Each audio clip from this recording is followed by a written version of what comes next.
না এদিকে আইলে যেমন আমার বাপের খোঁজ করবো, আমার চাচারে খোঁজ করবো।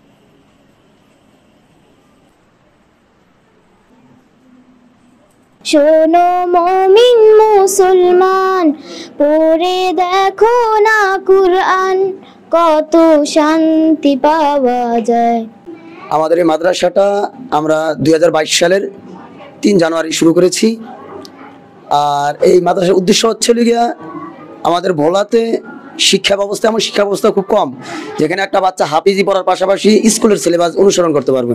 তো সেক্ষেত্রে আমাদের এখানে একটা বাচ্চা চাইলে হাফিজিও পড়তে পারবো, একসাথে আবার স্কুলের সিলেবাসও পড়তে পারবো। যেমন আমাদের এই বছর এখান থেকে 4টা মেয়ে হাফিজি মোটামুটি শেষ করছে, ইভেন লগালগে মেট্রিক পাসও করছে।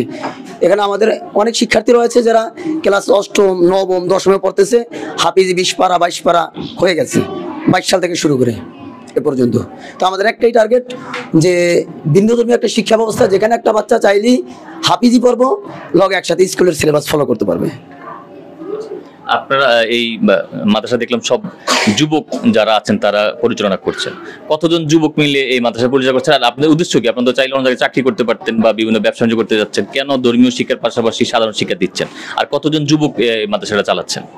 আমাদের এখানে আমাদের অলমোস্ট 14 জন টিচার্স রয়েছি, সবাই মোটামুটি যুবক, সবাই যুবক, কোনো বৃদ্ধ শিক্ষক এখানে নাই। আমাদের যারা এখানে শিক্ষকরা আছে সকলেরই একটা উদ্দেশ্য যে দিনী শিক্ষার পাশাপাশি দুনিয়াবী যে শিক্ষাটা আছে, অর্থাৎ দুনিয়াবী শিক্ষার পাশাপাশি দিনী শিক্ষাটা আমরা বিস্তার করতে পারি, এরই আমাদের মূল উদ্দেশ্য। যে আমরা এখানে বেকার, আমরা 14 জন টিচার এখানে সবাই বেকার। তো আমাদের মাথায় এটি আসলো যে আমাদের প্রতিভাবান ছেলেদেরকে নিয়ে যে আমরা কিছু একটা করা। সেক্ষেত্রে আমরা দুনিয়াবী শিক্ষার সাথে দিনী লাইনের শিক্ষাটাকেও প্রাধান্য দিয়ে থাকি। এখানে পোলাপান যেরকম দিনী শিক্ষা এক্সপার্ট, তার পাশাপাশি দুনিয়ার যে সমস্ত আমাদের সাবজেক্ট যেমন বাংলা, ইংরেজি, ম্যাথামেটিক্স, তারা খুব ভালোভাবেই সেটা কভার করতে পারতেছে। আর আমরা সর্বদা চেষ্টা করব যে আমাদের এলাকার এই প্রতিভাবান ছেলেদেরকে নিয়ে একটা ভালো কিছু করার, এবং দেশ যাতে এটাতে খুব ভালো একটা লাভবান হতে পারে, এই আশায় আমরা এগিয়ে যাচ্ছি।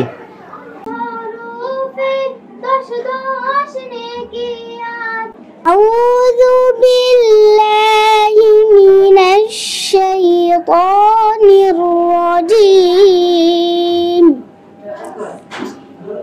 বিসমিল্লাহির রাহমানির রাহিম।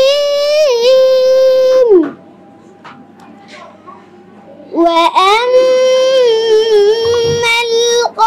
القاسطون فكانوا لجهنم حطبا وأن لو استقاموا على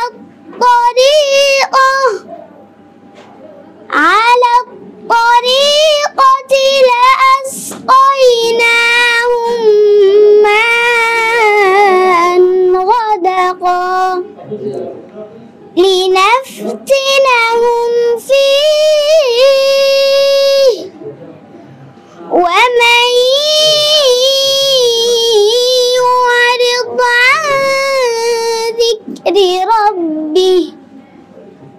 عن ذكر ربه يسلكه عذابا صعدا صدق الله العظيم। প্রিয় উপস্থিতি, আজ থেকে প্রায় 1500 বছর আগে যখন পৃথিবীর আকাশ ছিল কালো মেঘাচ্ছন্ন, ছড়িয়ে পড়েছিল জুলুম, অত্যাচার, ব্যভিচারের দুর্গন্ধময় বিষাক্ত বাতাস, দেশ শূন্য মানবতা আশ্রয় নিয়েছিল কোনো এক জাদুঘরের নিম্ন গহ্বরে, সূর্যের কিরণ ঢাকা পড়ে গিয়েছিল পাপের স্তূপের আড়ালে। ঠিক তখনই সৃষ্টির উপরে নেমে আসে মহান স্রষ্টার কৃপা ঢল। পশ্চিম দিগন্তে উদ্ভাসিত হয় এক মহাপ্রভাতের মিষ্টিময় আলো। দোজাহানের বাদশা জড়িয়ে ধরেন বিবি আমিনার কোল। প্রিয় উপস্থিতি, আমার নবী সম্পর্কে ইংল্যান্ডের ব্রিটিশ মিউজিয়ামের সাদা পাথরের ফলকে লেখা, as a father, as a teacher, as Assalamu alaikum wa rahmatullahi wa barakatuh. My name is Tahia Islam Tabassum. Wa alaikum assalam wa rahmatullahi wa barakatuh. My name is Tasmi Islam Maisham. Now, we will talk about our parents. My favorite person is my mother. My favorite person is my father. I love my mother because she is my life. She introduced me to the world and gave me life. I love my father because he spared some of his time every Friday and takes me to a picnic at a park or maybe a restaurant. أعوذ بالله من الشيطان الرجيم. বিতাড়িত শয়তান থেকে মহান আল্লাহ তাআলার কাছে আশ্রয় প্রার্থনা করছি। My name is Atika Islam. I read in class play. My father's name is Mufti Ahmadul Haq. He is a teacher. My mother's name is Bibi Fatima Begum. She is a housewife. Assalamu alaikum wa rahmatullahi wa barakatuh. কুরআন মধুর বাণী আমি যখনই শুনি আমার মন ভরে যায়।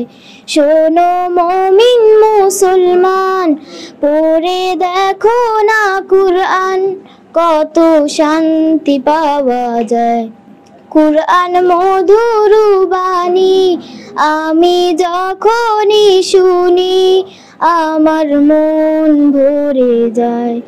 শোনো মুমিন মুসলমান, পড়ে দেখো না কুরআন, কত শান্তি পাওয়া যায়। কুরআন মধুর বাণী। আবৃত্তি করছি কবি কাজী নজরুল ইসলামের আমি হব কবিতাটি। আমি হব সকাল বেলার পাখি, সবার আগে কুসুম বাগে উঠব আমি ডাকি। সূর্যি মামা জাগার আগে উঠব আমি জেগে, হয়নি সকাল ঘুম এখন মা বলবেন জেগে।